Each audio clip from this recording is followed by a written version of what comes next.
श्री परमात्मने नमः। यथार्थ गीता श्रीमद्भगवद गीता अथ अष्टादशो अध्याय।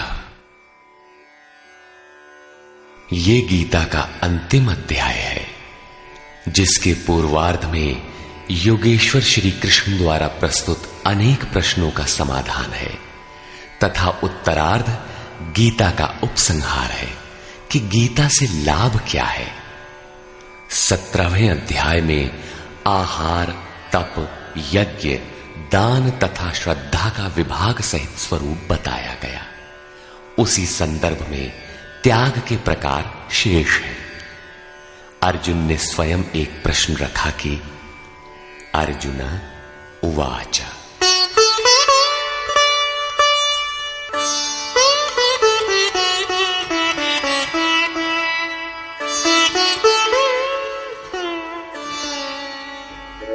सन्न्यासस्य महाबाहो तत्त्वमिच्छामि वेदितुम् त्यागस्य च ऋषिकेश पृथक् केशिनिषूदन।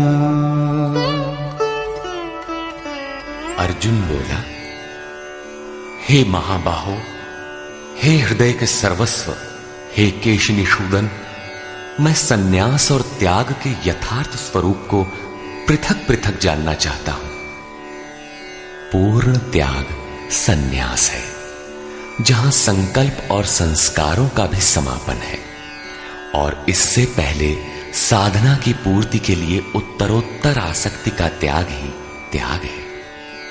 यहां दो प्रश्न हैं कि सन्यास के तत्व को जानना चाहता हूं और दूसरा है कि त्याग के तत्व को जानना चाहता हूं। इस पर योगेश्वर श्री कृष्ण ने कहा, श्री भगवान उवाच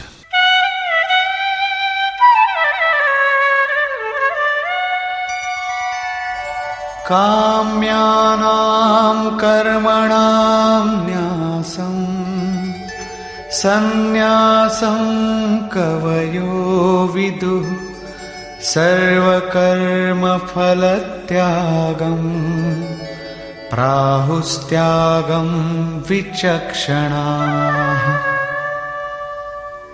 अर्जुन, कितने ही पंडित जन काम्य कर्मों के त्याग को सन्यास कहते हैं और कितने ही विचार कुशल पुरुष संपूर्ण कर्म फलों के त्याग को त्याग कहते हैं। त्याज्यं दोषवदित्येके कर्म प्राहुर्मनीषिणः यज्ञदानतपः कर्म न त्याज्यमिति चापरे। कई एक विद्वान ऐसा कहते हैं कि सभी कर्म दोषयुक्त हैं, अतः त्याग देने योग्य हैं, और दूसरे विद्वान ऐसा कहते हैं कि यज्ञ, दान और तप त्यागने योग्य नहीं है। इस प्रकार अनेक मत प्रस्तुत करके योगेश्वर अपना भी निश्चित मत देते हैं।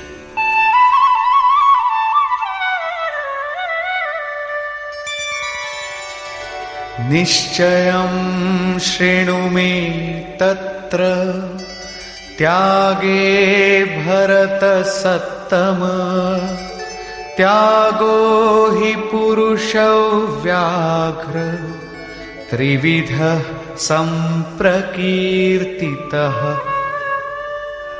हे अर्जुन, उस त्याग के विषय में तू मेरे निश्चय को सुन। हे पुरुष श्रेष्ठ, वो त्याग 3 प्रकार का कहा गया है। यज्ञदान तपः कर्म न त्याज्यं कार्यमेव तत् यज्ञो दानं तपश्चैव पावनानि मनीषिणाम्। यज्ञ, दान और तप ये 3 प्रकार के कर्म त्यागने योग्य नहीं हैं। इन्हें तो करना ही चाहिए, क्योंकि यज्ञ, दान और तप तीनों ही पुरुषों को पवित्र करने वाले हैं। श्री कृष्ण ने 4 प्रचलित मतों का उल्लेख किया। पहला, काम्य कर्मों का त्याग। दूसरा, संपूर्ण कर्म फलों का त्याग। तीसरा, दोष युक्त होने के कारण सभी कर्मों का त्याग। और चौथा मत था, यज्ञ, दान और तप त्यागने योग्य नहीं है। उनमें से एक मत से अपनी सहमति प्रकट करते हुए कहा कि अर्जुन, मेरा भी यह निश्चित किया हुआ मत है कि यज्ञ, दान और तप रूप क्रिया त्यागने योग्य नहीं है। इससे सिद्ध है कि कृष्ण काल में भी कई मत प्रचलित थे, जिनमें एक यथार्थ था। उस काल में भी कई मत थे, आज भी है। महापुरुष जब दुनिया में आता है तो कई मतांतरों में से कल्याणकारी मत को निकालकर सामने खड़ा कर देता है। प्रत्येक महापुरुष ने यही किया है। श्री कृष्ण ने भी यही किया।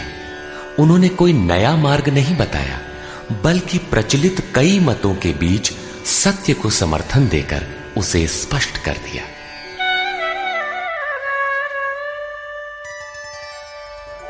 एतान्यपि तु कर्माणि संगं त्यक्त्वा फलानि च कर्तव्यानीति मे पार्थ निश्चितं मतमुत्तमम्। योगेश्वर श्री कृष्ण बल देकर कहते हैं, पार्थ, यज्ञ, दान और तप रूप कर्म आसक्ति और फल को त्याग कर अवश्य करना चाहिए। यह मेरा निश्चय किया हुआ उत्तम मत है। अब अर्जुन के प्रश्न के अनुसार वे त्याग का विश्लेषण करते हैं।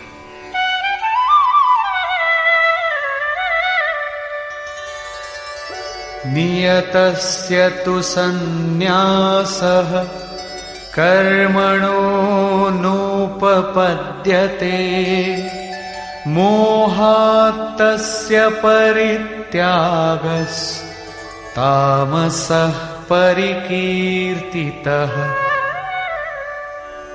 हे अर्जुन, नियत कर्म। श्री कृष्ण के शब्दों में नियत कर्म एक ही है, यज्ञ की प्रक्रिया। इस नियत शब्द को 8-10 बार योगेश्वर ने कहा। इस पर बार बार बल दिया कि कहीं साधक भटक कर दूसरा न करने लगे। इस शास्त्र विधि से निर्धारित कर्म का त्याग करना उचित नहीं। मोह से उसका त्याग करना तामस त्याग कहा गया है। सांसारिक विषय वस्तुओं की आसक्ति में फंसकर कार्यम कर्म अर्थात नियत कर्म एक दूसरे के पूरक हैं। इनका त्याग तामसी है। ऐसा पुरुष अधः गच्छति, कीट पतंग पर्यंत अधम योनियों में जाता है, क्योंकि उसने भजन की प्रवृत्तियों का त्याग कर दिया। अब राजस त्याग के विषय में बताते हैं। दुःखमित्येव यत्कर्म कायक्लेश भयात् त्यजेत् सकृत्वा राजसं त्यागं नैव त्यागफलं लभेत्। कर्म को दुखमय समझकर शारीरिक क्लेश के भय से उसका त्याग करने वाला व्यक्ति राजस त्याग को करके भी त्याग के फल को प्राप्त नहीं होता। जिससे भजन पार न लगे और काय क्लेश भयात्, इस भय से कर्म को त्याग दे कि शरीर को कष्ट होगा, उस मनुष्य का त्याग राजसी है।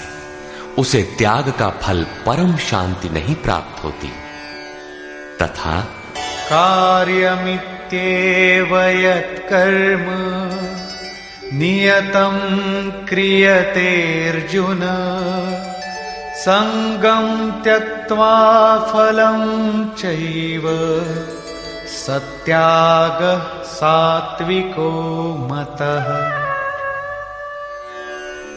हे अर्जुन, करना कर्तव्य है ऐसा समझकर जो नियतम शास्त्र विधि से निर्धारित किया हुआ कर्म संग दोष और फल को त्याग कर किया जाता है, वही सात्विक त्याग है। अतः नियत कर्म करें और इसके सिवाय जो कुछ है उसका त्याग कर दें। ये नियत कर्म भी क्या करते ही रहेंगे या कभी इसका भी त्याग होगा? इस पर कहते हैं, अब अंतिम त्याग का रूप देखें।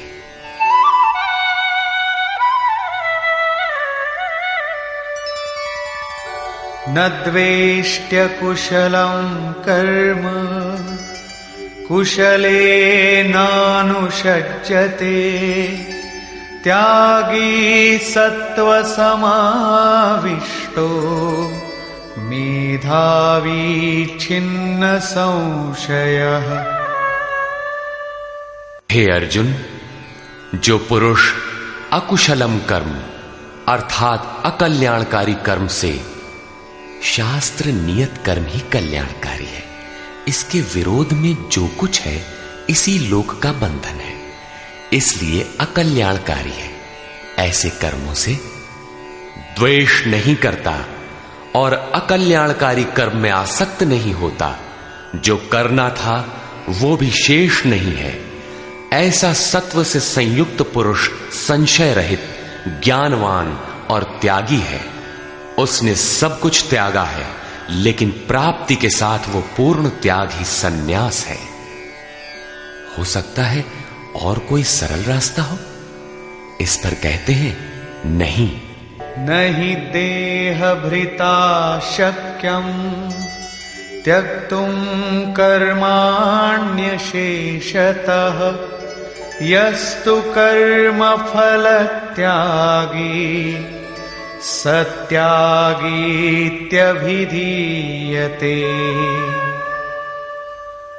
देहधारी पुरुषों के द्वारा अर्थात केवल शरीर ही नहीं जिसे आप देखते हैं, श्री कृष्ण के अनुसार प्रकृति से उत्पन्न सत रज तम तीनों गुण ही इस जीवात्मा को शरीरों में बांधते हैं। जब तक गुण जीवित हैं तब तक वो जीवधारी है।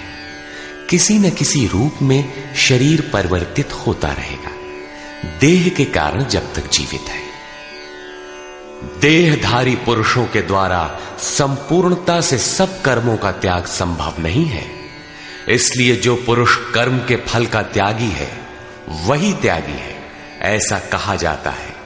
अतः जब तक शरीर के कारण जीवित हैं तब तक नियत कर्म करें और उनके फल का त्याग करें, बदले में किसी फल की कामना न करें। वैसे सकामी पुरुषों के कर्मों का फल भी होता है।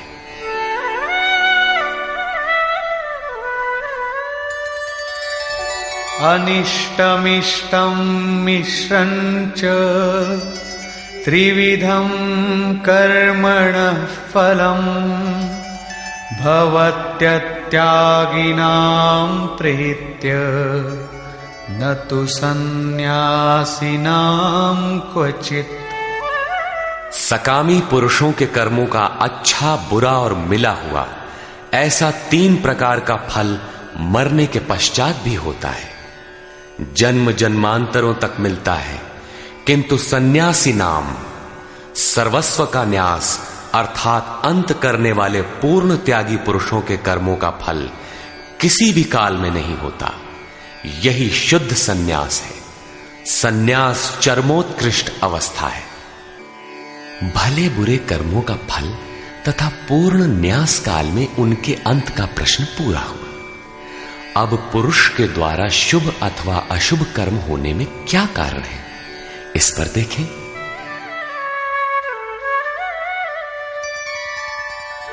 पंचैतानि महाबाहो कारणानि निबोध मे सांख्ये कृतान्ते प्रोक्तानि सिद्धये सर्वकर्मणाम्।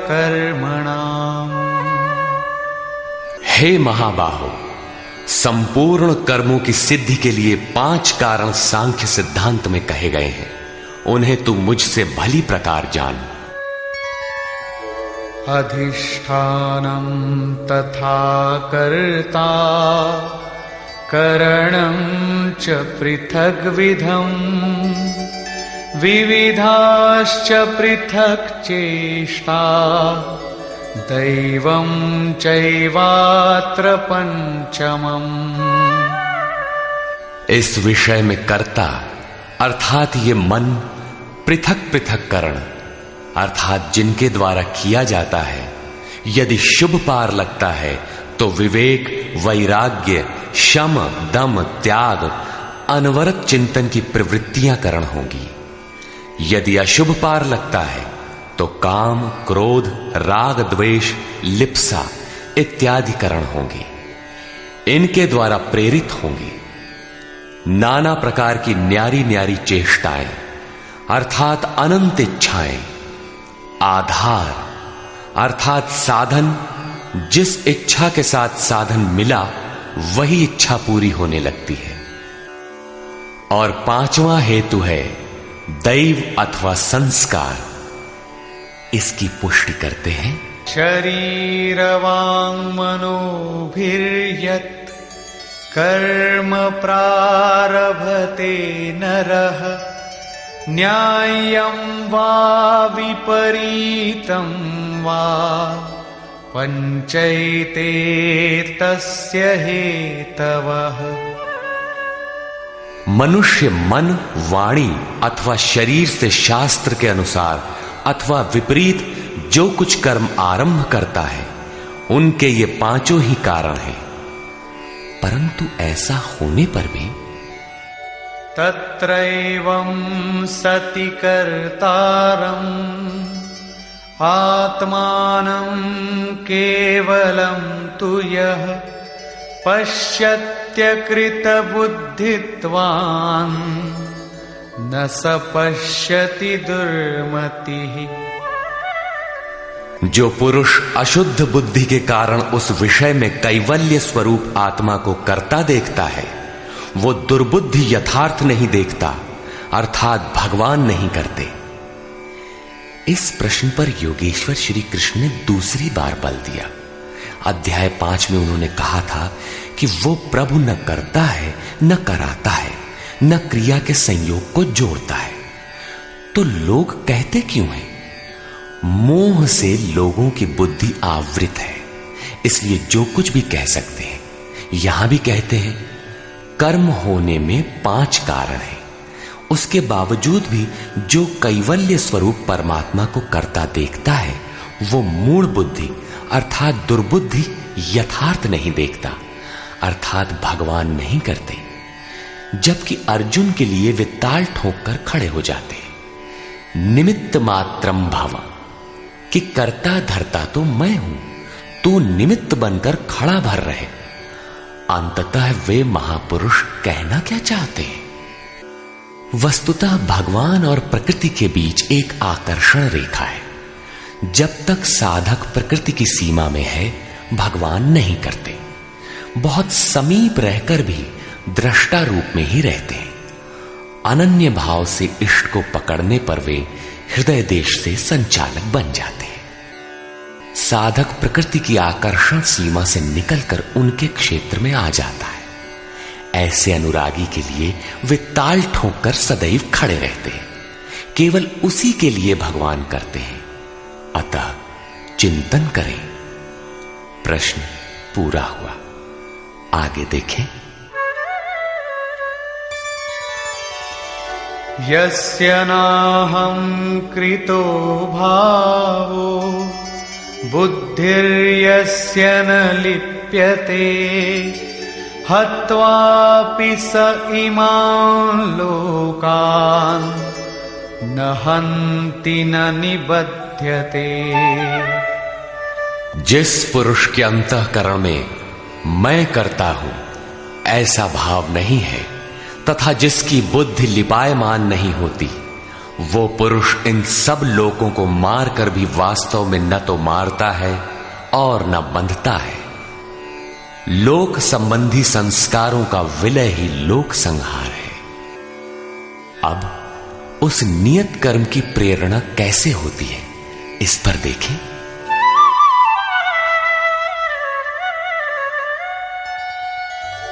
ज्ञानम ज्ञेयं परिज्ञाता त्रिविधा कर्म चोदना करणं कर्म कर्तेति त्रिविधः कर्म संग्रहः।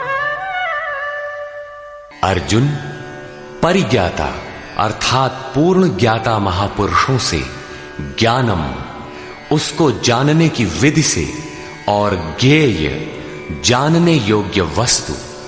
श्री कृष्ण ने पीछे कहा, मैं ही ज्ञेय, जानने योग्य पदार्थ हूं, से कर्म करने की प्रेरणा मिलती है। पहले तो पूर्ण ज्ञाता कोई महापुरुष हो, उनके द्वारा उस ज्ञान को जानने की विधि प्राप्त हो, लक्ष्य ज्ञेय पर दृष्टि हो, तभी कर्म की प्रेरणा मिलती है। और कर्ता अर्थात मन की लगन, करण अर्थात विवेक, वैराग्य, शम, दम इत्यादि, तथा कर्म की जानकारी से कर्म का संग्रह होता है, कर्म इकट्ठा होने लगता है। पीछे कहा गया था कि प्राप्ति के पश्चात उस पुरुष का कर्म किए जाने से कोई प्रयोजन नहीं होता और न छोड़ने से हानि ही होती है।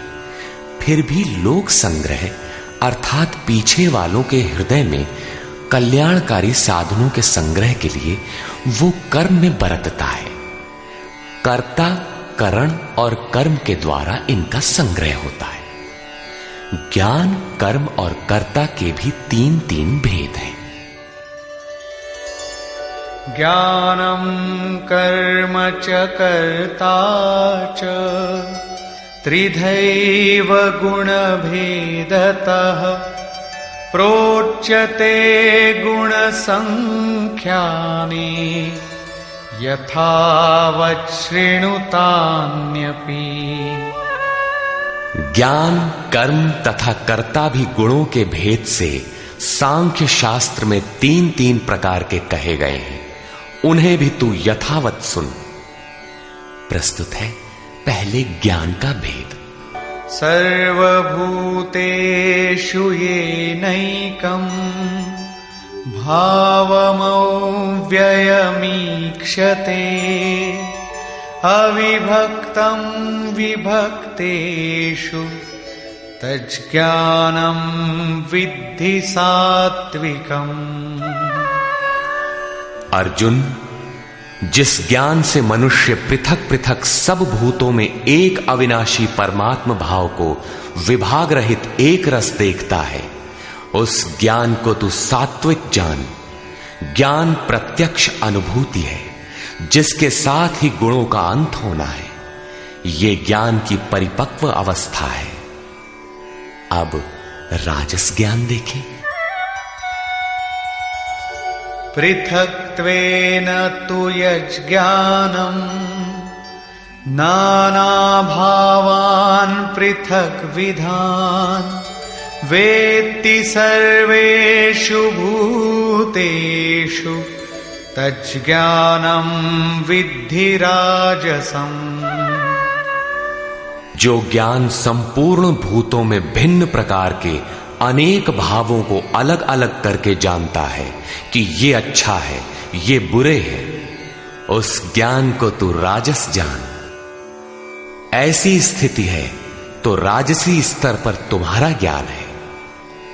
अब देखें तामस ज्ञान।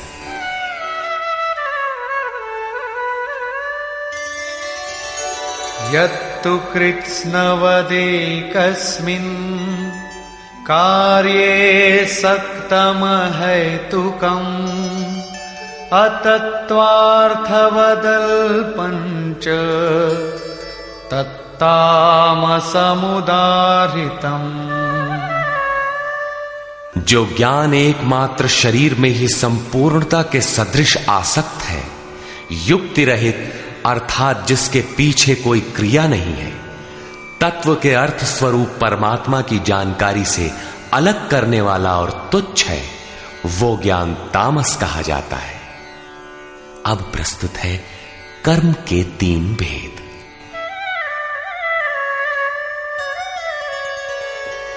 नियतं संगरहितं अरागद्वेषतः कृतं अफलप्रेप्सुना कर्म यत्तत् सात्विकमुच्यते।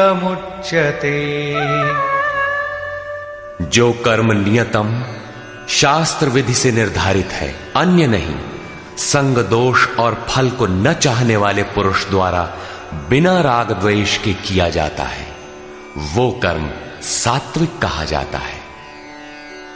नियत कर्म अर्थात आराधना चिंतन है, जो परम में प्रवेश दिलाता है।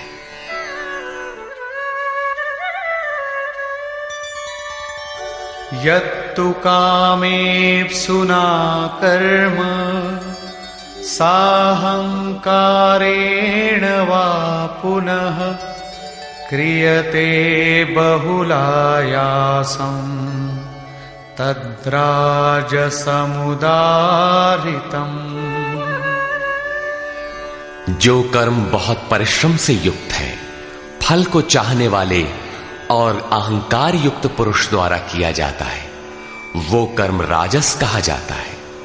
ये पुरुष भी वही नियत कर्म करता है, किंतु अंतर मात्र इतना ही है कि फल की इच्छा और अहंकार से युक्त है, इसलिए उसके द्वारा होने वाले कर्म राजस है। अब देखें तामस।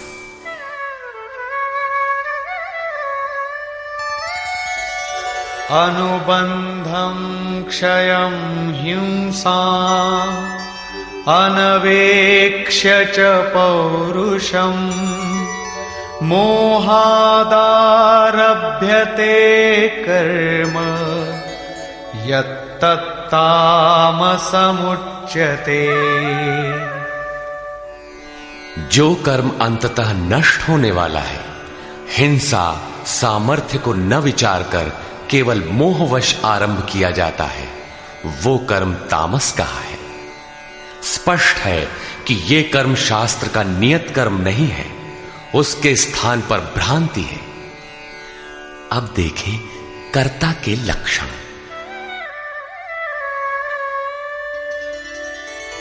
मुक्त संगो नहं वादी धृत्युत्साह समन्वितः सिद्ध्य सिद्ध्योर्निर्विकारः कर्ता सात्विक उच्यते।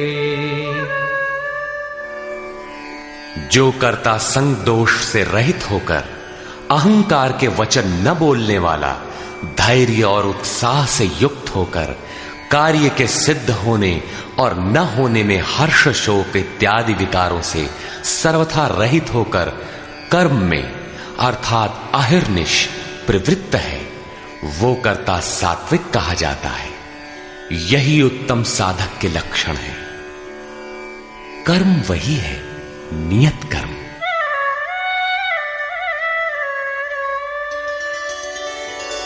रागी कर्म फल प्रेप्सुः लुब्धो हिंसात्मको शुचिः हर्ष शोकान्वितः कर्ता राजसः परिकीर्तितः।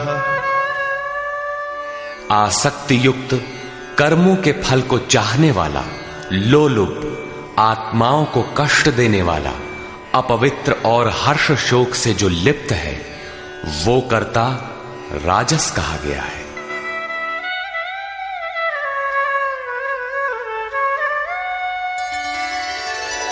अयुक्तः प्राकृतः स्तब्धः शठो नैष्कृतिकोलसः विषादी दीर्घसूत्री च कर्ता तामस उच्यते।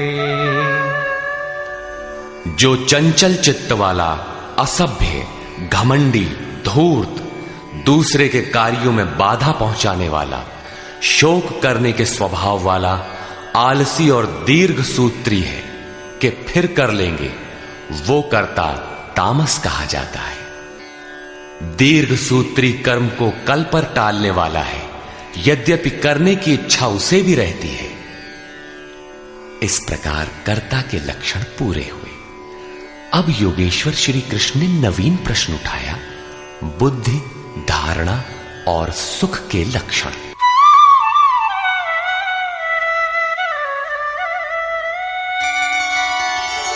बुद्धेर्भेदं धृतेश्चैव गुणतस्त्रिविधं शृणु प्रोच्यमानमशेषेण पृथक्त्वेन धनंजय।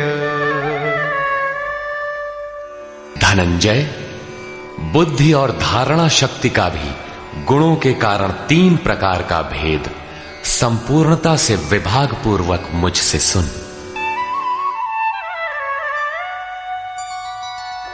प्रवृत्तिञ्च निवृत्तिञ्च कार्याकार्ये भयाभये बन्धं मोक्षं च या वेत्ति बुद्धि सा पार्थ सात्विकी। पार्थ, प्रवृत्ति और निवृत्ति को, कर्तव्य और अकर्तव्य को, भय और अभय को तथा बंधन और मोक्ष को जो बुद्धि यथार्थ जानती है, वो बुद्धि सात्विकी है। अर्थात परमात्म पथ, आवागमन पथ दोनों की भली प्रकार जानकारी सात्विक बुद्धि है। यथा यया धर्ममधर्मं च कार्यं चाकार्यमेव च अयथावत् प्रजानाति बुद्धिः सा पार्थ राजसी। पार्थ, जिस बुद्धि द्वारा मनुष्य धर्म और अधर्म को तथा कर्तव्य और अकर्तव्य को भी यथावत नहीं जानता, अधूरा जानता है, वो बुद्धि राजसी है। अब तामसी बुद्धि का स्वरूप देखें।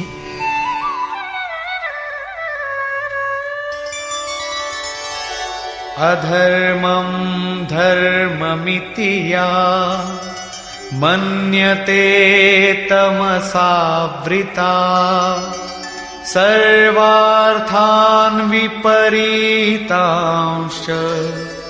बुद्धिः सा पार्थ तामसी। पार्थ, तमोगुण से ढकी हुई जो बुद्धि अधर्म को धर्म मानती है तथा संपूर्ण हितों को विपरीत ही देखती है, वो बुद्धि तामसी है। यहां श्लोक 30 से 32 तक बुद्धि के 3 भेद बताए गए। पहली बुद्धि तो किस कार्य से निवृत्त होना है और किस में प्रवृत्त होना है, कौन कर्तव्य है और कौन अकर्तव्य है, इसकी भली प्रकार जानकारी रखती है, वो बुद्धि सात्विक है।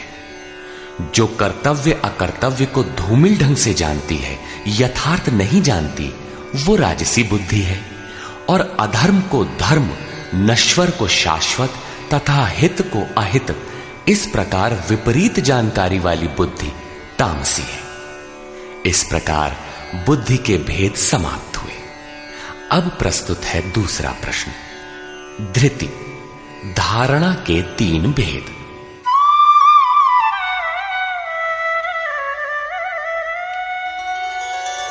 धृत्यायया धारयते मनः प्राणेन्द्रिय क्रिया योगेनाव्यभिचारिण्या धृतिः सा पार्थ सात्विकी।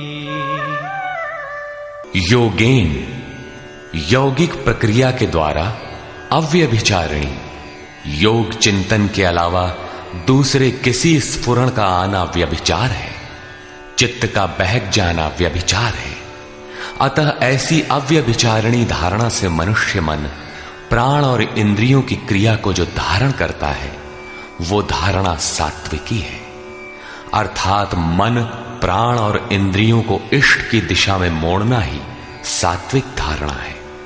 तथा यया तु धर्म कामार्थान् धृत्या धारयतेऽर्जुन प्रसंगेन फलाकांक्षी धृतिः सा पार्थ राजसी।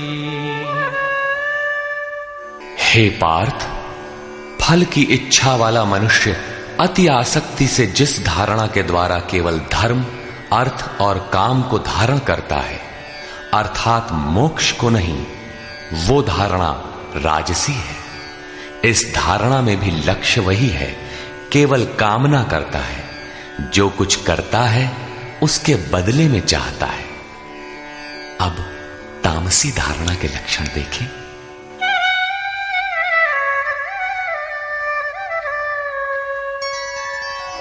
यया स्वप्नं भयं शोकं विषादं मदमेव च न विमुञ्चति दुर्मेधा धृतिः सा पार्थ तामसी। हे पार्थ, दुष्ट बुद्धि वाला मनुष्य जिस धारणा के द्वारा निद्रा, भय, चिंता, दुख और अभिमान को भी अर्थात नहीं छोड़ता, इन सबको धारण किए रहता है, वो धारणा तामसी है। ये प्रश्न पूरा हुआ। अगला प्रश्न है सुख।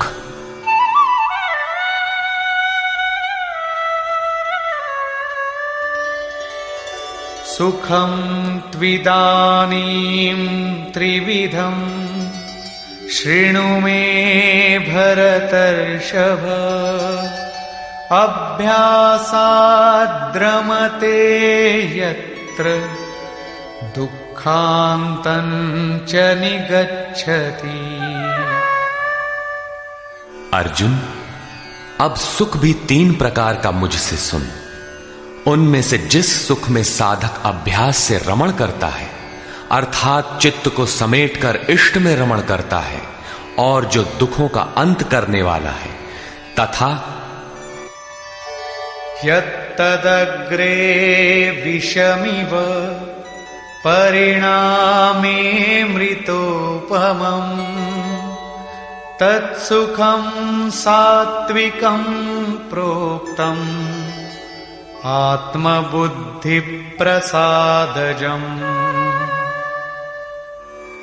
उपर्युक्त सुख साधन के आरंभ काल में ही यद्यपि विष के सदृश लगता है, प्रहलाद को सूली पर चढ़ाया गया, मीरा को विष मिला। कबीर कहते हैं, सुखिया सब संसार है, खाए और सोवे, दुखिया दास कबीर है, जागे और रोवे। अतः आरंभ में विष जैसा भासता है, परंतु परिणाम में अमृत तुल्य है, अमृत तत्व को दिलाने वाला है। अतः आत्म विषयक बुद्धि के प्रसाद से उत्पन्न हुआ सुख सात्विक कहा गया है। तथा विषयेन्द्रिय संयोगात्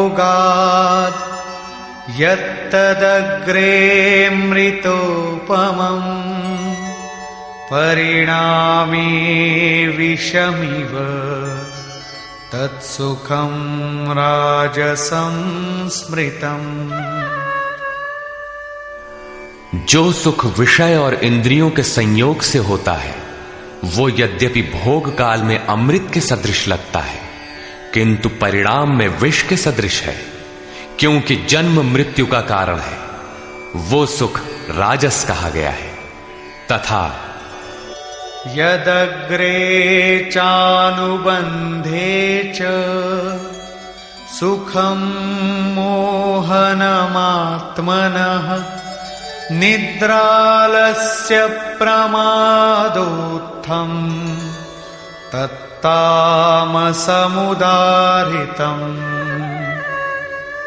जो सुख भोग काल और परिणाम में भी आत्मा को मोह में डालने वाला है, निद्रा या निशा सर्वभूतानाम, जगत की निशा में अचेत रखने वाला है।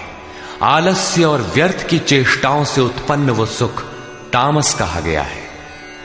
अब योगेश्वर श्री कृष्ण गुणों की पहुंच बताते हैं।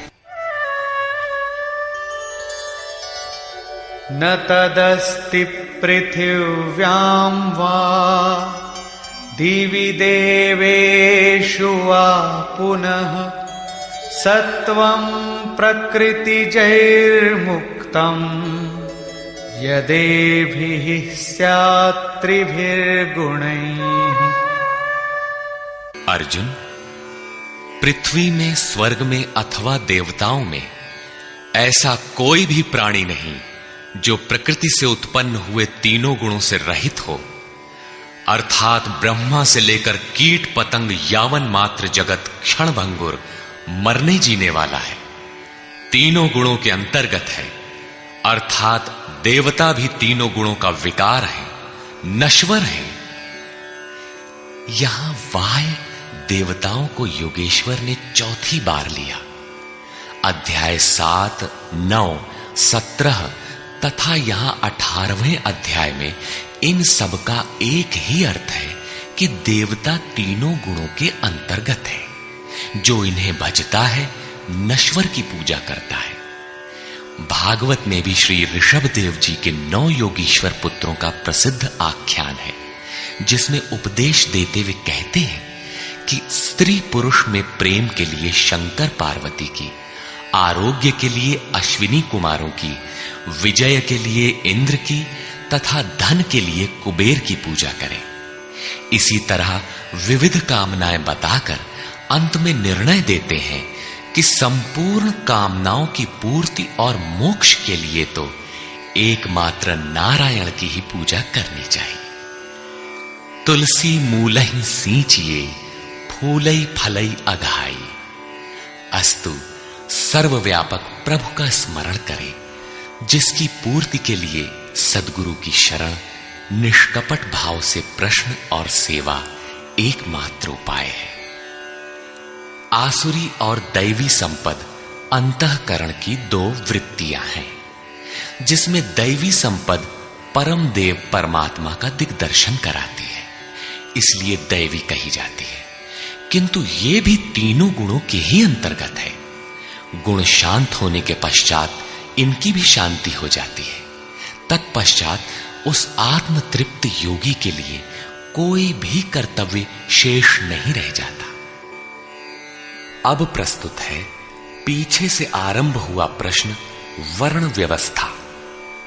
वर्ण जन्म प्रधान है अथवा कर्मों से पाई जाने वाली अंतःकरण की योग्यता का नाम है। इस पर देखें। ब्राह्मण क्षत्रिय विशाम शूद्राणां च परन्तप कर्माणि प्रविभक्तानि स्वभाव प्रभवैर्गुणैः। हे परंतप, ब्राह्मण, क्षत्रिय, वैश्य और शूद्रों के कर्म स्वभाव से उत्पन्न गुणों द्वारा विभक्त किए गए हैं। स्वभाव में सात्विक गुण होगा तो आप में निर्मलता होगी, ध्यान समाधि की क्षमता होगी। तामसी गुण होगा तो आलस्य, निद्रा, प्रमाद रहेगा। उसी स्तर से आपसे कर्म भी होगा। जो गुण कार्यरत है वही आपका वर्ण है, स्वरूप है। इस प्रश्न को योगेश्वर श्री कृष्ण ने यहां चौथी बार लिया है। अध्याय 2 में इन 4 वर्णों में से एक क्षत्रिय का नाम लिया कि क्षत्रिय के लिए युद्ध से श्रेयतर कोई मार्ग नहीं है। तीसरे अध्याय में उन्होंने कहा कि दुर्बल गुण वाले के लिए भी उसके स्वभाव से उत्पन्न योग्यता के अनुसार धर्म में प्रवृत्त होना, उसमें मर जाना भी परम कल्याणकारक है। दूसरों की नकल करना भयावह है। अध्याय 4 में बताया कि 4 वर्णों की सृष्टि मैंने की। तो क्या मनुष्यों को 4 जातियों में बांटा? कहते हैं नहीं, गुण कर्म विभागशः, गुणों के योग्यता से कर्म को 4 सोपानों में बांटा। यहां गुण एक पैमाना है, उसके द्वारा माप कर कर्म करने की क्षमता को 4 भागों में बांटा। श्री कृष्ण के शब्दों में कर्म एकमात्र अव्यक्त पुरुष के प्राप्ति की क्रिया है। ईश्वर प्राप्ति का आचरण आराधना है, जिसकी शुरुआत मात्र एक इष्ट में श्रद्धा से है। चिंतन की विधि विशेष है, जिसे पीछे बता आए हैं। इस यज्ञार्थ कर्म को ही 4 भागों में बांटा। अब कैसे समझें कि हम में कौन से गुण हैं और किस श्रेणी के हैं, इस पर यहां कहते हैं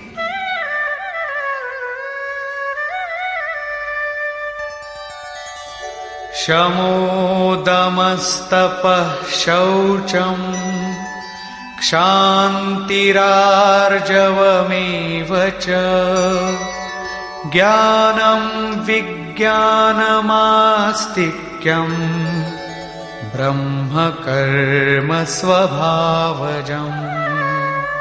मन का शमन, इंद्रियों का दमन, पूर्ण पवित्रता, मन, वाणी और शरीर को इष्ट के अनुरूप तपाना, क्षमा भाव, मन, इंद्रियों और शरीर की सर्वथा सरलता, आस्तिक बुद्धि अर्थात एक इष्ट में सच्ची आस्था, ज्ञान अर्थात परमात्मा की जानकारी का संचार, विज्ञान अर्थात परमात्मा से मिलने वाले निर्देशों की जागृति एवं उसके अनुसार चलने की क्षमता, ये सब स्वभाव से उत्पन्न हुए ब्राह्मण के कर्म है। अर्थात जब स्वभाव में ये योग्यताएं पाई जाएं, कर्म धारावाही होकर स्वभाव में ढल जाए, तो वो ब्राह्मण श्रेणी का करता है। तथा शौर्यं तेजो धृतिर्दाक्षं युद्धे चाप्यपलायनम् दानमीश्वर भावश्च क्षात्रं कर्म स्वभावजम्।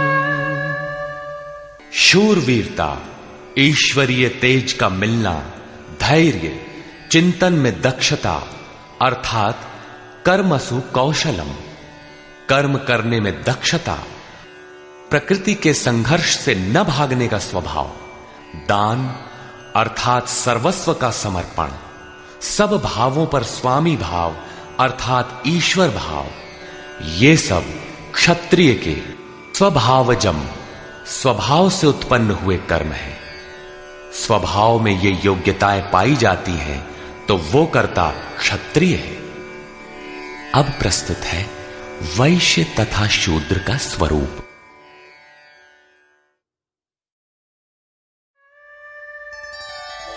कृषि गौरक्ष्य वाणिज्यं वैश्यकर्म स्वभावजम् परिचर्यात्मकं कर्म शूद्रस्यापि स्वभावजम्।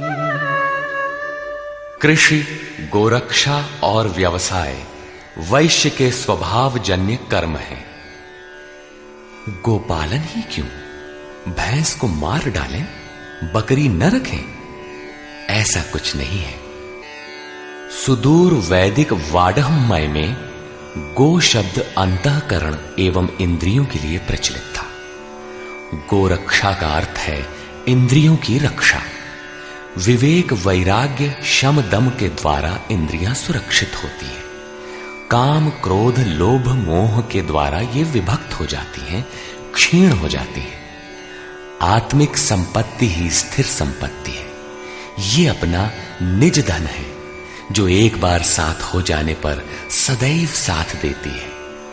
प्रकृति के द्वंद्वों में से उनका शनैः शनैः संग्रह करना व्यवसाय है। विद्याधनम सर्वधन प्रधानम, इसे अर्जित करना वाणिज्य है। खेती? शरीर ही एक क्षेत्र है। इसके अंतराल में बोया हुआ बीज संस्कार रूप में भला बुरा जमता है। अर्जुन, इस निष्काम कर्म में बीज अर्थात आरंभ का नाश नहीं होता। परम तत्व के चिंतन का जो बीज इस क्षेत्र में पड़ा है, उसे सुरक्षित रखते हुए इसमें आने वाले विजातीय विकारों का निराकरण करते जाना खेती है। अपने से उन्नत अवस्था वाले, प्राप्ति वाले गुरुजनों की सेवा करना शूद्र का स्वभावजन्य कर्म है। शूद्र का अर्थ नीच नहीं, अपितु अल्पज्ञ है। निम्न श्रेणी का साधक ही शूद्र है। प्रवेशिका श्रेणी का वो साधक परिचर्या से ही आरंभ करे। स्वभाव परिवर्तनशील है। स्वभाव के परिवर्तन के साथ वर्ण परिवर्तन हो जाता है। वस्तुतः ये वर्ण अति उत्तम, उत्तम, मध्यम और निकृष्ट 4 अवस्थाएं हैं। कर्म पथ पर चलने वाले साधकों की ऊंची नीची 4 सीढ़ियां हैं, क्योंकि कर्म एक ही है, नियत कर्म। श्री कृष्ण कहते हैं कि परम सिद्धि की प्राप्ति का यही एक रास्ता है कि स्वभाव में जैसी योग्यता है वहीं से लगे। इसको देखें।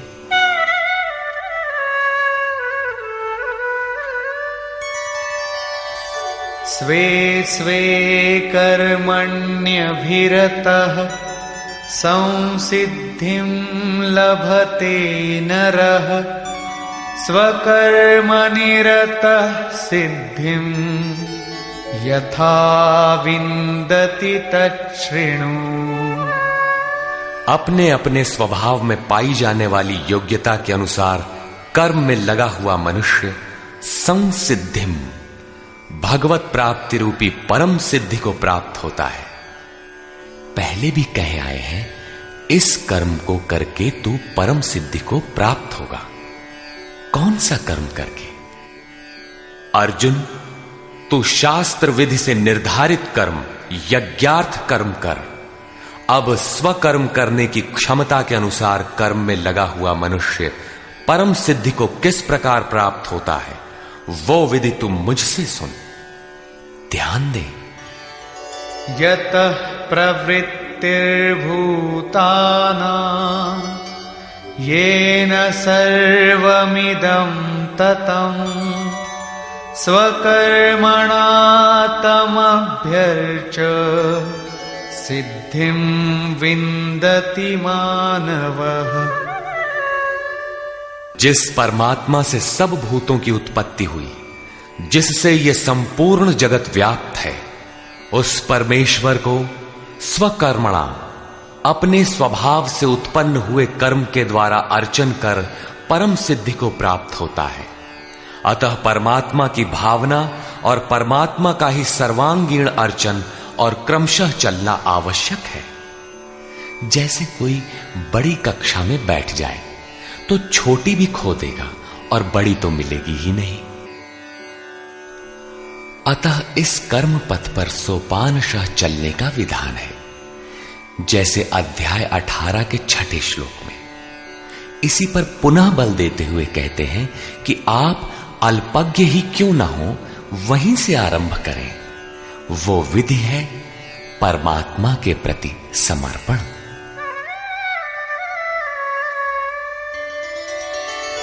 श्रेयान् स्वधर्मो विगुणः परधर्मात् स्वनुष्ठितात् स्वभावनियतं कर्म कुर्वन्नाप्नोति किल्बिषम्। अच्छी प्रकार अनुष्ठान किए हुए दूसरे के धर्म से गुण रहित भी स्वधर्म परम कल्याणकारक है। स्वभाव नियतम, स्वभाव से निर्धारित किया हुआ कर्म करता हुआ मनुष्य पाप अर्थात आवागमन को प्राप्त नहीं होता। प्रायः साधकों को उच्चाटन होने लगता है कि हम सेवा करते ही रहेंगे, वे तो ध्यानस्थ हैं, अच्छे गुणों के कारण उनका सम्मान है। तुरंत वे नकल करने लगते हैं। श्री कृष्ण के अनुसार नकल या ईर्ष्या से कुछ मिलेगा नहीं। अपने स्वभाव से कर्म करने की क्षमता के अनुसार कर्म करके ही कोई परम सिद्धि पाता है, छोड़कर नहीं।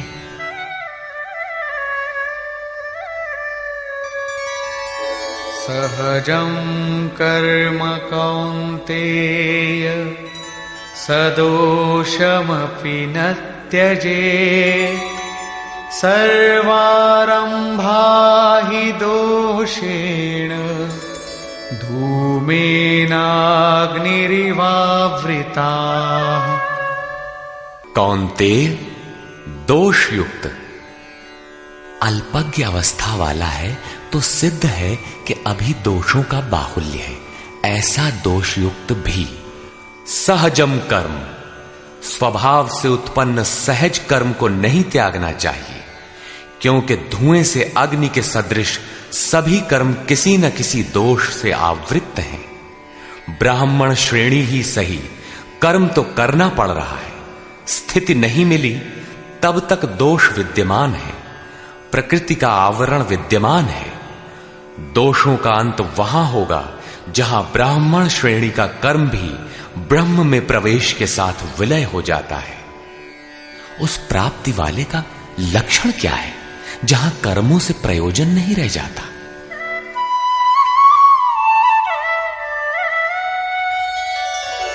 असक्त बुद्धि सर्वत्र जितात्मा विगत स्पृहः।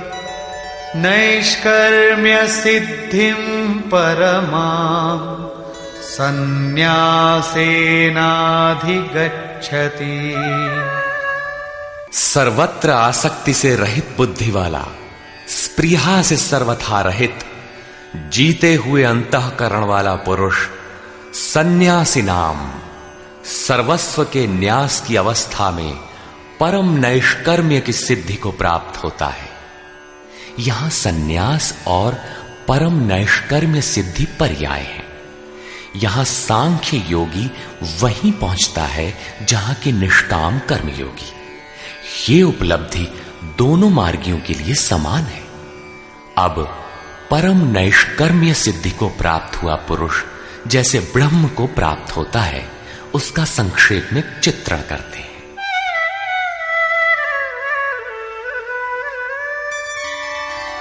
सिद्धिं प्राप्तो यथा ब्रह्म तथाप्नोति निबोध मे।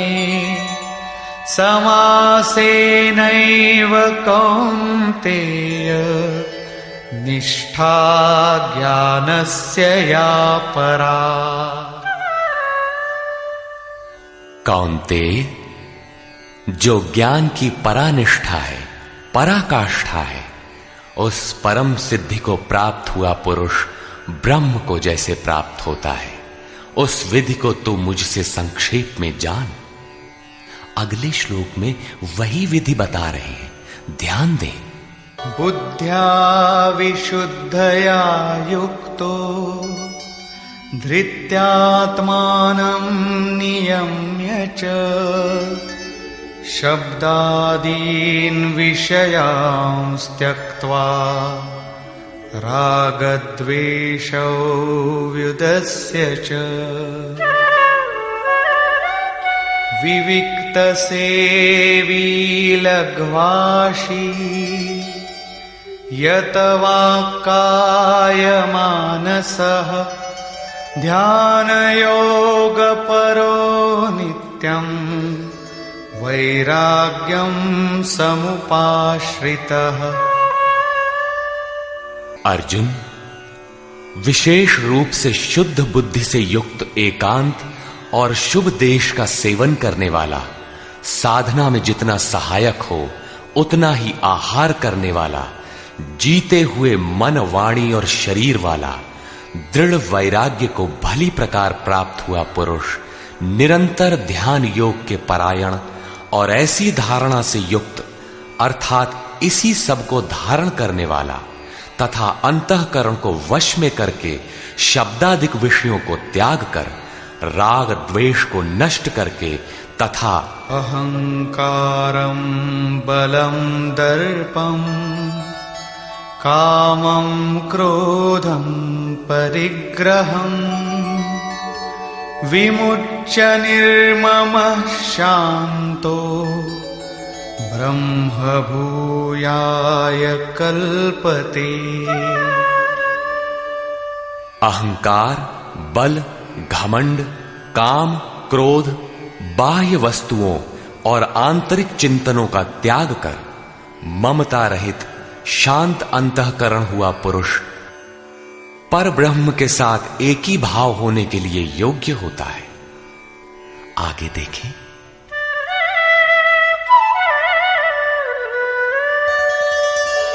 ब्रह्मभूतः प्रसन्नात्मा न शोचति न कांक्षति समः सर्वेषु भूतेषु मद्भक्तिं लभते पराम।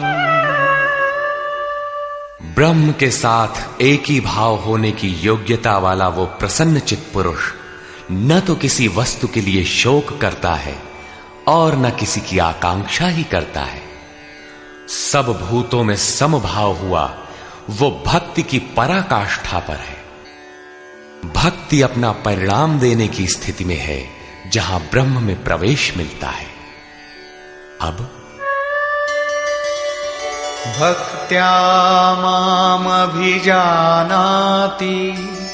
यावान्यश्चास्मि तत्त्वतः ततो मां तत्त्वतो ज्ञात्वा विशते तदनन्तरम्। उस पराभक्ति के द्वारा वो मुझे तत्व से भली प्रकार जानता है।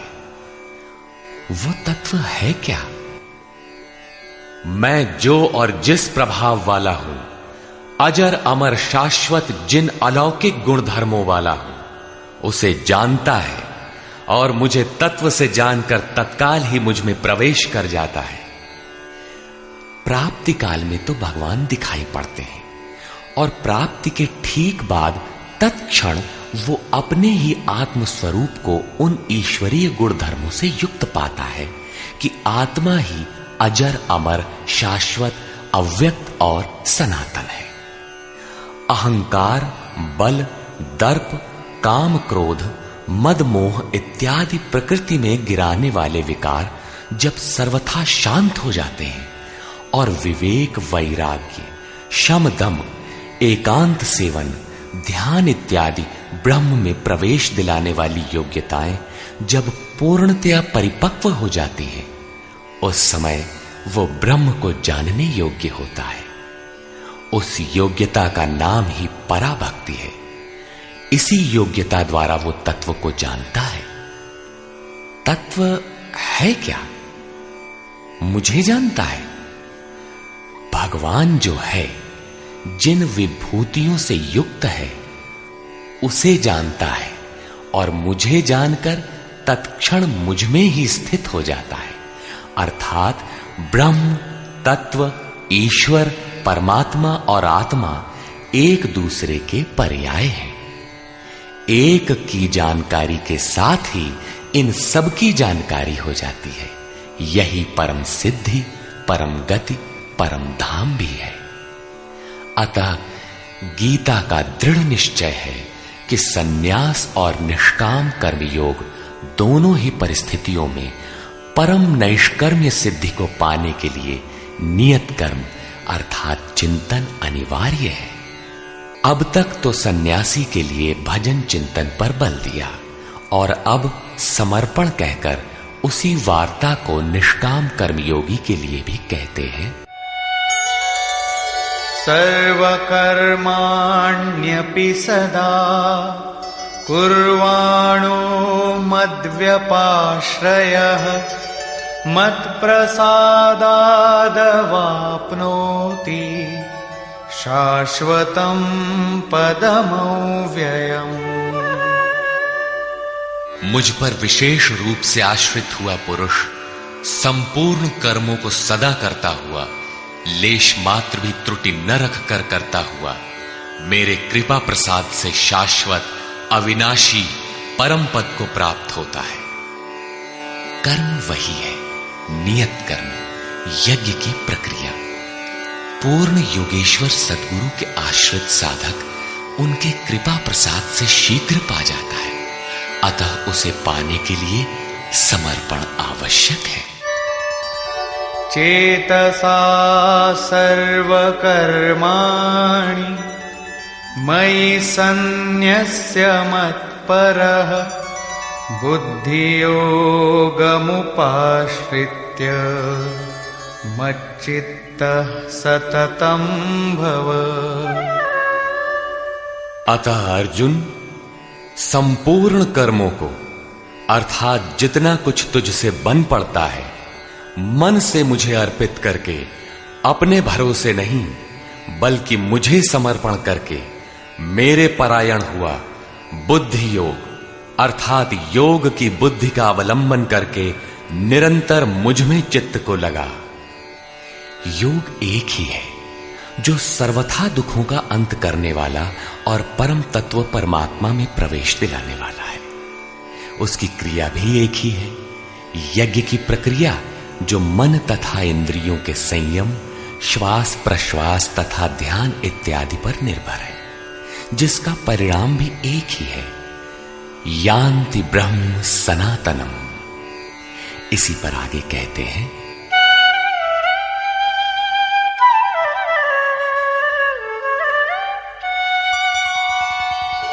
मच्चित्तः सर्वदुर्गाणि मत्प्रसादात् तरिष्यसि अथ चेत्त्वमहङ्कारात् न श्रोष्यसि विनङ्क्ष्यसि। इस प्रकार मुझ में निरंतर चित्त को लगाने वाला होकर तू मेरी कृपा से मन और इंद्रियों के संपूर्ण दुर्गों को अनायास ही तर जाएगा। इंद्रिन द्वार झरोखा नाना, तह तह सुर बैठे करी थाना। आवत देखहि विषय वयारी, ते हठि देहि कपाट उघारी। ये ही दुर्जय दुर्ग है, मेरी कृपा से तू इन बाधाओं का अतिक्रमण कर जाएगा, किंतु अहंकारवश यदि तू मेरे वचनों को नहीं सुनेगा तो विनष्ट हो जाएगा, परमार्थ से च्युत हो जाएगा। पुनः इसी पर बल देते हैं, यदहंकारमाश्रित्य न योत्स्य इति मन्यसे मिथ्यैष व्यवसायस्ते प्रकृतिस्त्वां नियोक्ष्यति। जो तू अहंकार का आश्रय लेकर ऐसा मानता है कि युद्ध नहीं करूंगा, तो ये तेरा निश्चय मिथ्या है, क्योंकि तेरा स्वभाव तुझे बलात् युद्ध में लगा देगा। स्वभावजेन कौन्तेय निबद्ध स्वेन कर्मणा कर्तुं नेच्छसि यन्मोहात् करिष्यस्य वशोऽपि तत्। कौन्तेय, मोहवश तू जिस कर्म को नहीं करना चाहता उसको भी अपने स्वभाव से उत्पन्न हुए कर्म से बंधा हुआ परवश होकर करेगा। प्रकृति के संघर्ष से न भागने का तुम्हारा क्षत्रिय श्रेणी का स्वभाव तुम्हें बरबस कर्म में लगाएगा। प्रश्न पूरा हुआ। अब वो ईश्वर रहता कहां है, इस पर कहते हैं, ईश्वरः सर्वभूतानां हृद्देशेऽर्जुन तिष्ठति भ्रामयन् सर्वभूतानि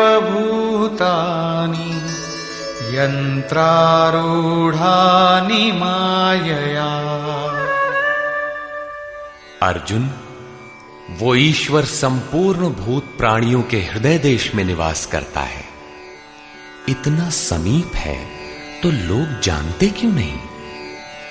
माया रूपी यंत्र में आरूढ़ होकर सब लोग भ्रमवश चक्कर लगाते ही रहते हैं, इसलिए नहीं जानते।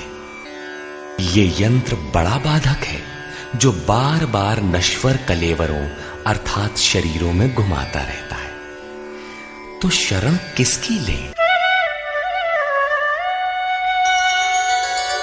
तमेव शरणं गच्छ सर्वभावेन भारत, तत्प्रसादात् परां शान्तिं स्थानं प्राप्स्यसि शाश्वतम्। इसलिए हे भारत, संपूर्ण भाव से उस ईश्वर की जो हृदय देश में स्थित है अनन्य शरण को प्राप्त हो। उनके कृपा प्रसाद से तू परम शांति शाश्वत परम धाम को प्राप्त होगा। अतः ध्यान करना है तो हृदय देश में करें। ईश्वर का निवास स्थान हृदय है। भागवत के चतुश्लोकी गीता का सारांश भी यही है कि वैसे तो मैं सर्वत्र हूं, किंतु प्राप्त होता हूं तो हृदय देश में ध्यान करने से ही। इति ते ज्ञानमाख्यातम् गुह्याद्गुह्यतरं मया, विमृश्यैतदशेषेण यथेच्छसि तथा कुरु। इस प्रकार बस इतना ही गोपनीय से भी अति गोपनीय ज्ञान मैंने तेरे लिए कहा है। इस विधि से संपूर्ण रूप से विचार कर, फिर तू जैसा चाहता है वैसा कर। सत्य यही है, शोध की स्थली यही है, प्राप्ति की स्थली भी यही है।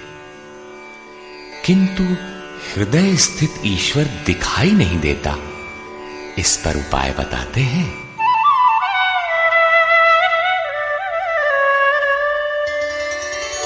सर्वगुह्यतमं भूयः शृणु मे परमं वचः, इष्टोऽसि मे दृढमिति ततो वक्ष्यामि ते हितम्। अर्जुन, संपूर्ण गोपनीय से भी अति गोपनीय मेरे रहस्य युक्त वचन को तू फिर भी सुन। कहा है किंतु फिर सुन। साधक के लिए इष्ट सदैव खड़े रहते हैं। क्योंकि तू मेरा अतिशय प्रिय है, इसलिए ये परम हितकारक वचन मैं तेरे लिए फिर भी कहूंगा। वो है क्या?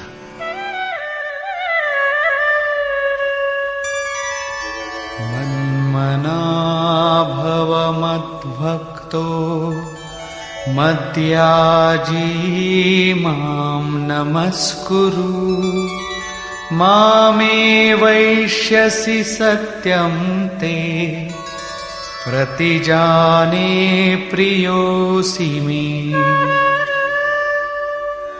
अर्जुन, तू मेरे में ही अनन्य मन वाला हो, मेरा अनन्य भक्त हो, मेरे प्रति श्रद्धा से पूर्ण हो, मेरे समर्पण में अश्रुपात होने लगे। मेरे को ही नमन कर। ऐसा करने से तू मेरे को ही प्राप्त होगा। ये मैं तेरे लिए सत्य प्रतिज्ञा करके कहता हूं, क्योंकि तू मेरा अत्यंत प्रिय है। पीछे बताया ईश्वर हृदय देश में है, उसकी शरण में जा। यहां कहते हैं मेरी शरण आ। ये अति गोपनीय रहस्य युक्त वचन सुन कि मेरी शरण आओ। वास्तव में योगेश्वर श्री कृष्ण कहना क्या चाहते हैं? यही कि साधक के लिए सद्गुरु की शरण नितांत आवश्यक है। श्री कृष्ण एक पूर्ण योगेश्वर थे। अब समर्पण की विधि बताते हैं।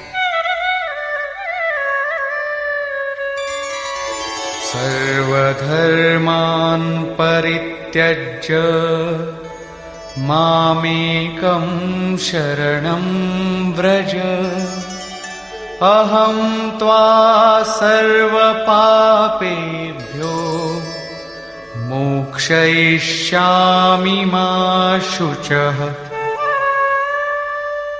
संपूर्ण धर्मों को त्याग कर, अर्थात मैं ब्राह्मण श्रेणी का करता हूं या शूद्र श्रेणी का, क्षत्रिय हूं अथवा वैश्य, इसके विचार को त्याग कर केवल एक मेरी अनन्य शरण को प्राप्त हो। मैं तुझे संपूर्ण पापों से मुक्त करा दूंगा। तू शोक मत कर। इन सब ब्राह्मण क्षत्रिय इत्यादि वर्णों का विचार न कर कि इस कर्म पथ में किस स्तर का हूं। जो अनन्य भाव से शरण हो जाता है, सिवाय इष्ट के अन्य किसी को नहीं देखता, उसके क्रमशः वर्ण परिवर्तन, उत्थान तथा पूर्ण पापों से निवृत्ति अर्थात मोक्ष की जिम्मेदारी वो इष्ट सद्गुरु स्वयं अपने हाथों में ले लेते हैं। प्रत्येक महापुरुष ने यही कहा। शास्त्र जब लिखने में आ जाता है तो लगता है कि यह सबके लिए है, किंतु है वस्तुतः श्रद्धावान के लिए ही। अर्जुन अधिकारी था, अतः उसे बल देकर कहा। अब योगेश्वर स्वयं निर्णय देते हैं कि इसके अधिकारी कौन है। इदन्ते न तपस्काय न भक्ताय कदाचन न चाशुश्रूषवे वाच्यं न च मां योऽभ्यसूयति। अर्जुन, इस प्रकार तेरे हित के लिए कहे हुए इस गीता के उपदेश को किसी काल में भूल कर भी न तो तप रहित मनुष्य के प्रति कहना चाहिए, न भक्ति रहित के प्रति कहना चाहिए, न बिना सुनने की इच्छा वाले के प्रति कहना चाहिए। और जो मेरी निंदा करता है, ये दोष है, वो दोष है, इस प्रकार झूठी आलोचना करता है, उसके प्रति भी नहीं कहना चाहिए। महापुरुष ही तो थे जिनके समक्ष स्तुतिकर्ताओं के साथ साथ कतिपय निंदक भी रहे होंगे। इनसे तो नहीं कहना चाहिए, किंतु प्रश्न स्वाभाविक है कि कहा किससे जाए। इस पर देखें।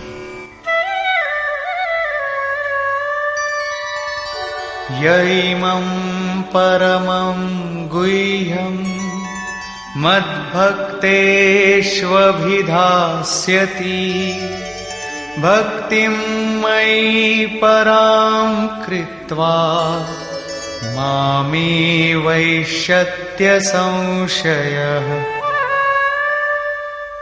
जो मनुष्य मुझ में परम प्रेम करके इस परम रहस्य युक्त गीता के उपदेश को मेरे भक्तों में कहेगा, वो निसंदेह मुझे ही प्राप्त होगा। अर्थात वो भक्त मुझे ही प्राप्त होगा जो सुन लेगा, क्योंकि उपदेश को भली प्रकार सुनकर हृदयंगम कर लेगा तो उस पर चलेगा तथा पार पा जाएगा। अब उस उपदेशकर्ता के लिए कहते हैं।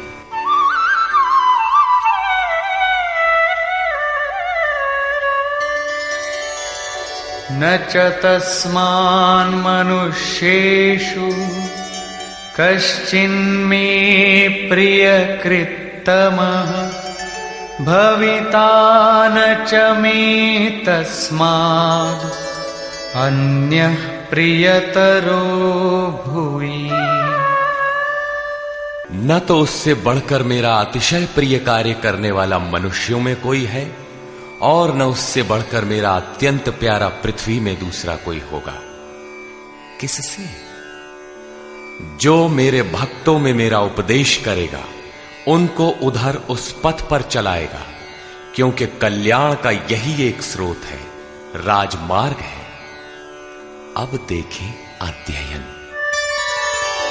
अध्येष्यते च य इमम् धर्म्यं संवादमावयोः ज्ञानयज्ञेन तेनाहम् इष्टः स्यामिति मे मतिः। जो पुरुष इस धर्ममय हम दोनों के संवाद को अध्येष्यते भली प्रकार मनन करेगा, उसके द्वारा मैं ज्ञान यज्ञ से पूजित होऊंगा, अर्थात ऐसा यज्ञ जिसका परिणाम ज्ञान है, जिसका स्वरूप पीछे बताया गया है, जिसका तात्पर्य है साक्षात्कार के साथ मिलने वाली जानकारी। ऐसा मेरा निश्चित मत है। श्रद्धावाननसूयश्च शृणुयादपि यो नरः सोऽपि मुक्तः शुभान् लोकान् प्राप्नुयात् पुण्यकर्मणाम्। जो पुरुष श्रद्धा से युक्त और ईर्ष्या रहित होकर केवल सुनेगा, वो भी पापों से मुक्त हुआ उत्तम कर्म करने वालों के श्रेष्ठ लोकों को प्राप्त होगा। अर्थात करते हुए भी पार न लगे तो सुना भर करें। उत्तम लोक तब भी हैं क्योंकि वो चित्त में उन उपदेशों को ग्रहण तो करता है। यहां 67 से 71 तक 5 श्लोकों में भगवान श्री कृष्ण ने यह बताया कि गीता का उपदेश अनाधिकारियों को नहीं कहना चाहिए, किंतु जो श्रद्धावान हैं उनसे अवश्य कहना चाहिए। जो सुनेगा वो भक्त मुझे प्राप्त होगा, क्योंकि अति गोपनीय कथा को सुनकर पुरुष चलने लगता है। जो भक्तों में कहेगा उससे अधिक प्रिय कहने वाला मेरा कोई नहीं है। जो अध्ययन करेगा उसके द्वारा मैं ज्ञान यज्ञ से पूजित होऊंगा। यज्ञ का परिणाम ही ज्ञान है। जो गीता के अनुसार कर्म करने में असमर्थ है किंतु श्रद्धा से मात्र सुनेगा, वो भी पुण्य लोकों को प्राप्त होगा। इस प्रकार भगवान श्री कृष्ण ने इसके कहने सुनने तथा अध्ययन का फल बताया। प्रश्न पूरा हुआ। अब अंत में वे अर्जुन से पूछते हैं कि कुछ समझ में आया?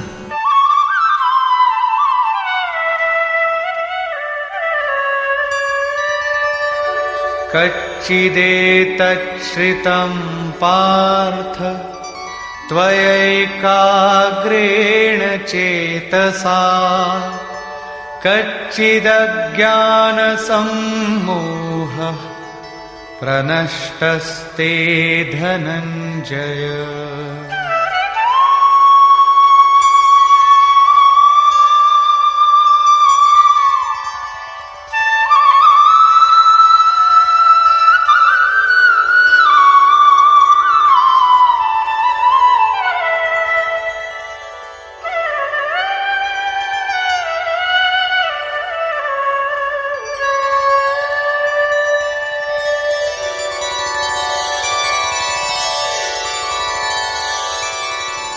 हे पार्थ, क्या मेरा ये वचन तूने एकाग्रचित्त होकर सुना?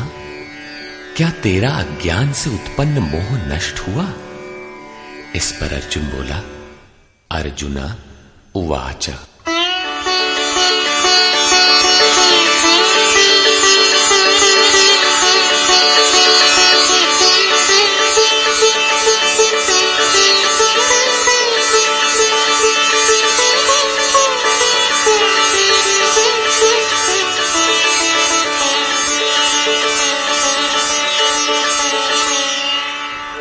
नष्टो मोहः स्मृतिर्लब्धा त्वत्प्रसादान्मयाच्युत स्थितोऽस्मि गतसन्देहः करिष्ये वचनं तव।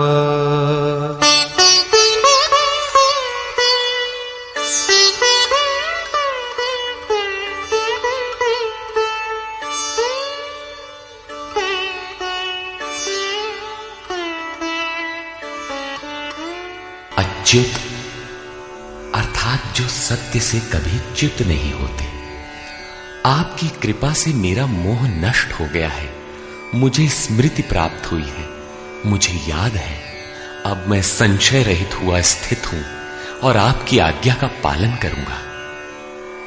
अर्जुन का समाधान हो गया। साथ ही योगेश्वर श्री कृष्ण के श्रीमुख से निःसृत वाणी का उपसंहार हुआ। इस पर संजय बोला, 11वें अध्याय में विराट रूप का दर्शन करा लेने पर योगेश्वर श्री कृष्ण ने कहा था कि अर्जुन, अनन्य भक्ति के द्वारा मैं इस प्रकार देखने को, जैसा तूने देखा है, तत्व से जानने तथा प्रवेश करने को सुलभ हूं। अध्याय 11 के 54वें श्लोक में इस प्रकार दर्शन करने वाले साक्षात मेरे स्वरूप को प्राप्त हो जाते हैं। और यहां भी अर्जुन से पूछते हैं कि क्या तुम्हारा मोह नष्ट हुआ? अर्जुन ने कहा कि मेरा मोह नष्ट हो गया, मैं अपनी स्मृति को प्राप्त हो गया हूं। आप जो कहते हैं वही करूंगा। दर्शन के साथ तो अर्जुन को मुक्त हो जाना चाहिए था। वस्तुतः अर्जुन को तो जो होना था हो गया, किंतु शास्त्र भविष्य में आने वाली पीढ़ी के लिए होता है, उसका उपयोग आप सबके लिए है। संजय उवाच।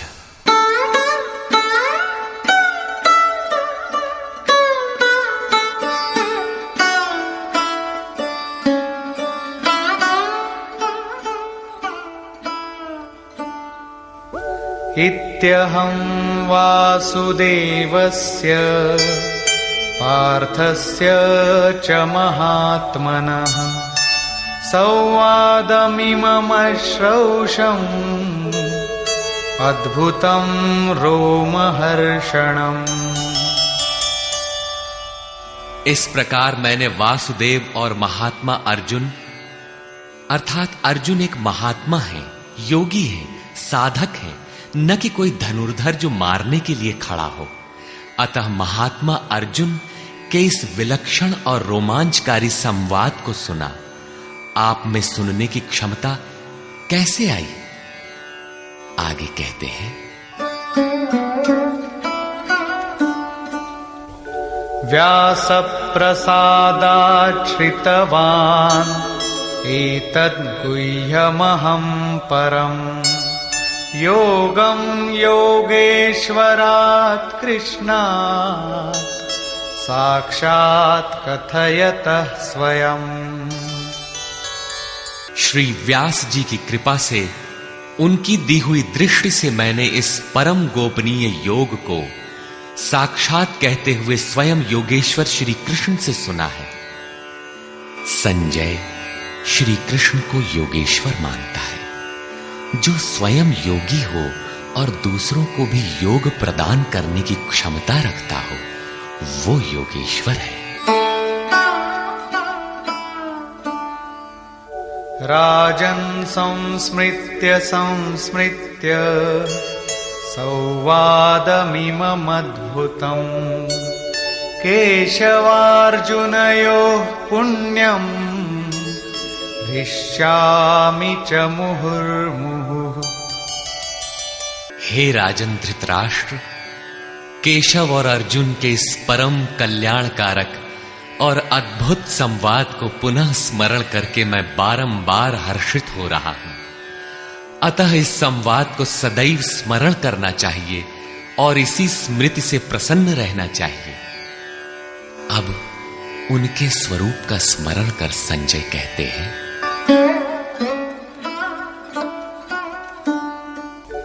तच्च संस्मृत्य संस्मृत्य रूपमत्यद्भुतं हरेः विस्मयो मे महान् राजन् हृष्यामि च पुनः पुनः। हे राजन, हरि के अर्थात जो शुभाशुभ सर्व का हरण कर स्वयं शेष रहते हैं, उन हरि के अति अद्भुत रूप को पुनः पुनः स्मरण करके मेरे चित्त में महान आश्चर्य होता है और मैं बारंबार हर्षित होता हूं। इष्ट का स्वरूप बार बार स्मरण करने की वस्तु है। अंत में संजय निर्णय देते हैं,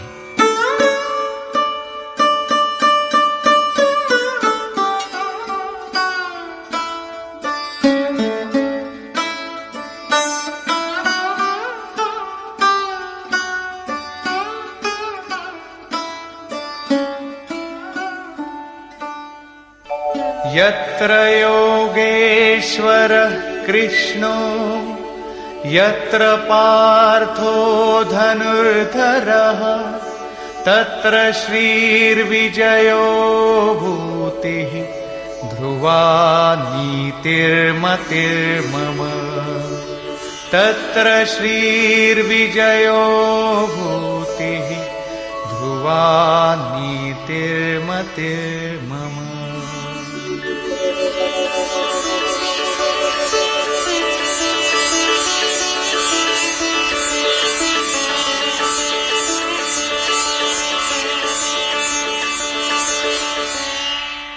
राजन, जहां योगेश्वर श्री कृष्ण और धनुर्धर अर्जुन अर्थात ध्यान ही धनुष है, इंद्रियों की दृढ़ता ही गांडीव है, अर्थात स्थिरता के साथ ध्यान धरने वाला महात्मा अर्जुन है, वहीं पर श्री ऐश्वर्य विजय जिसके पीछे हार नहीं है, ईश्वरीय विभूति और चल संसार में अचल रहने वाली नीति है, ऐसा मेरा मत है।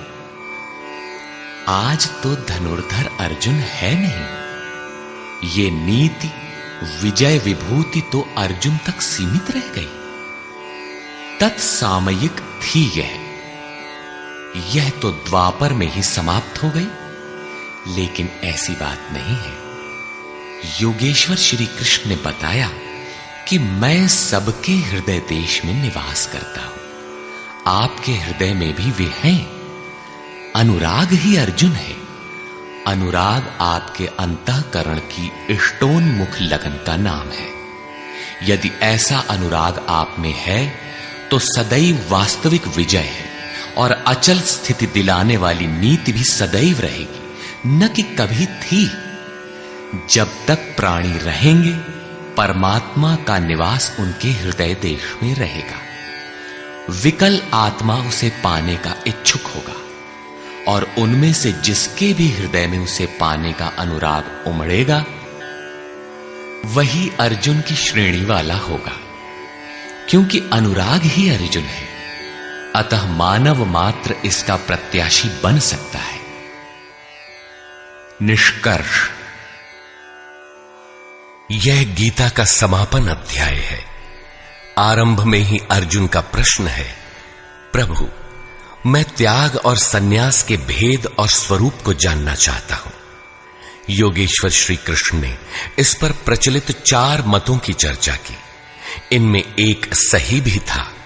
इससे मिलता जुलता ही निर्णय योगेश्वर श्री कृष्ण ने दिया कि यज्ञ, दान और तप किसी काल में त्यागने योग्य नहीं है। ये मनीषियों को भी पवित्र करने वाले हैं। इन तीनों को रखते हुए इनके विरोधी विकारों का त्याग करना ही वास्तविक त्याग है। यह सात्विक त्याग है। फल की इच्छा के साथ त्याग राजस है। मोहवश नियत कर्म का ही त्याग करना तामस त्याग है। और सन्यास त्याग की ही चरमोत्कृष्ट अवस्था है। नियत कर्म और ध्यान जनित सुख सात्विक है। इंद्रियों और विषयों का भोग राजस है और तृप्तिदायक अन्न की उत्पत्ति से रहित दुखद सुख तामस है। मनुष्य मात्र के द्वारा शास्त्र के अनुकूल अथवा प्रतिकूल कार्य होने में 5 कारण हैं। कर्ता अर्थात मन, पृथक पृथक करण अर्थात जिनके द्वारा किया जाता है। शुभ पार लगता है तो विवेक, वैराग्य, शम, दम करण है। अशुभ पार लगता है तो काम, क्रोध, राग, द्वेष इत्यादि करण होंगे। नाना प्रकार की इच्छाएं अर्थात इच्छाएं अनंत हैं, सब पूर्ण नहीं हो सकती। केवल वह इच्छा पूर्ण होती है जिसके साथ आधार मिल जाता है। चौथा कारण है आधार अर्थात साधन। और 5वां हेतु है दैव अर्थात प्रारब्ध या संस्कार। प्रत्येक कार्य के होने में यही 5 कारण हैं। फिर भी जो कैवल्य स्वरूप परमात्मा को कर्ता मानता है वह मूल बुद्धि यथार्थ नहीं जानता। अर्थात भगवान नहीं करते, जबकि पीछे कह आए हैं कि अर्जुन तू निमित्त मात्र होकर खड़ा भर रहे, कर्ता धर्ता तो मैं हूं। अंततः उन महापुरुष का आशय क्या है? वस्तुतः प्रकृति और पुरुष के बीच एक आकर्षण सीमा है।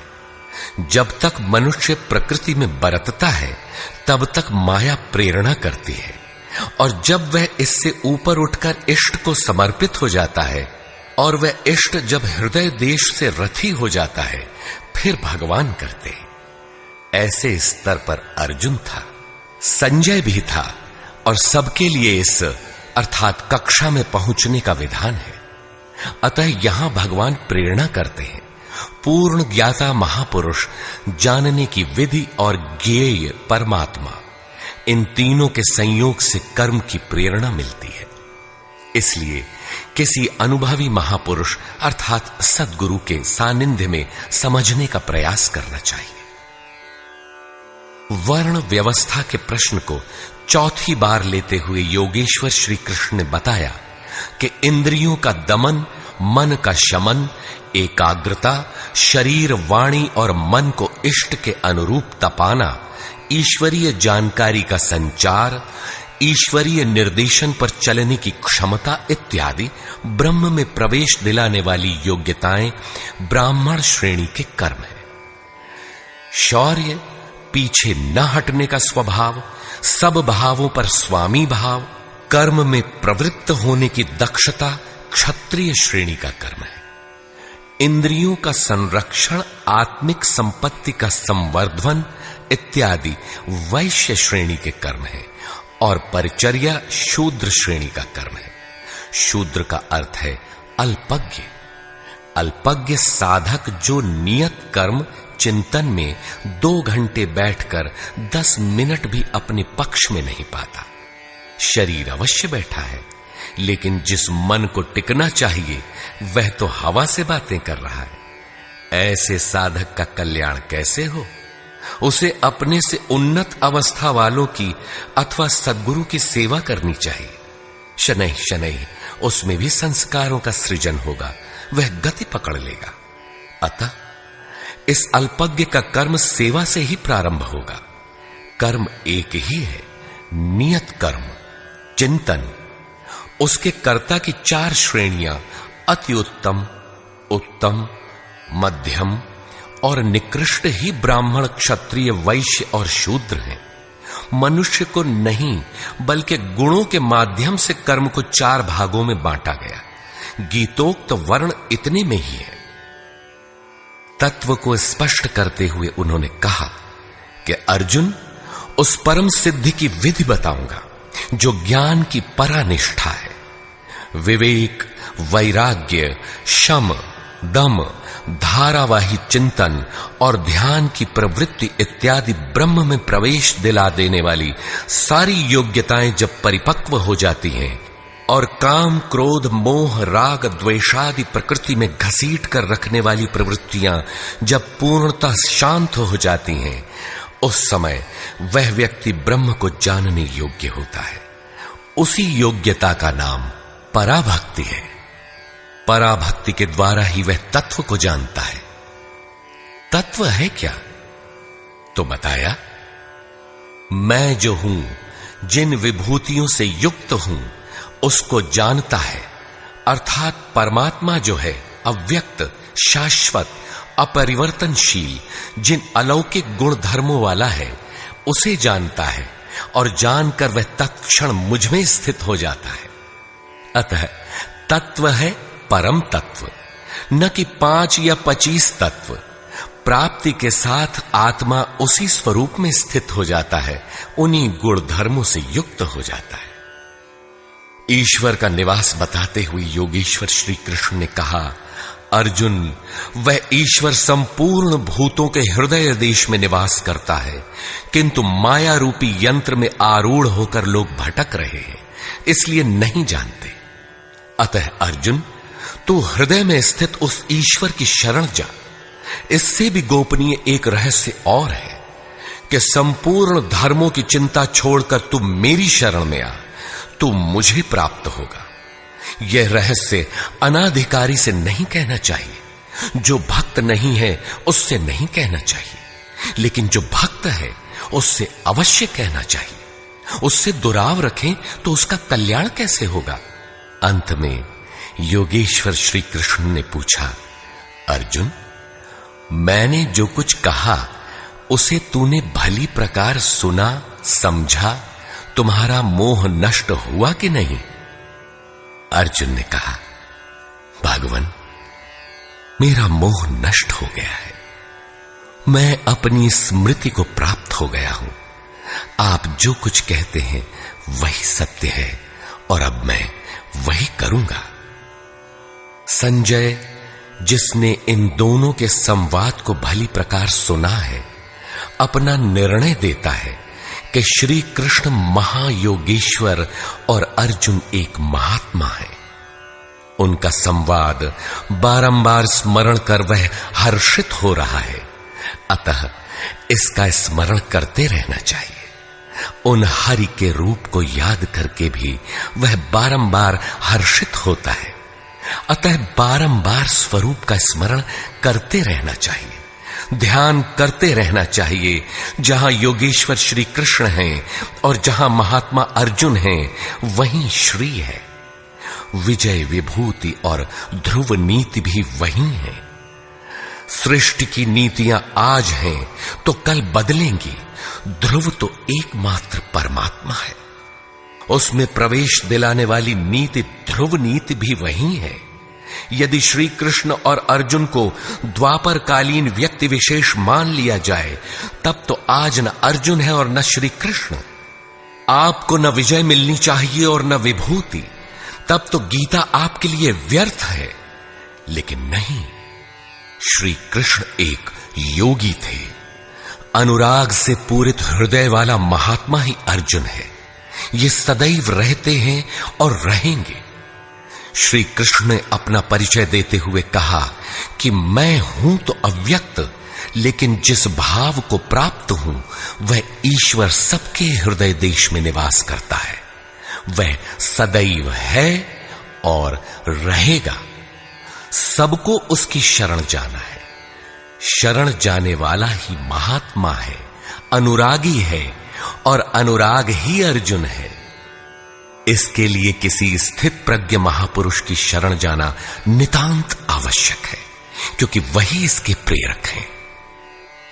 इस अध्याय में सन्यास का स्वरूप स्पष्ट किया गया कि सर्वस्व का न्यास ही सन्यास है।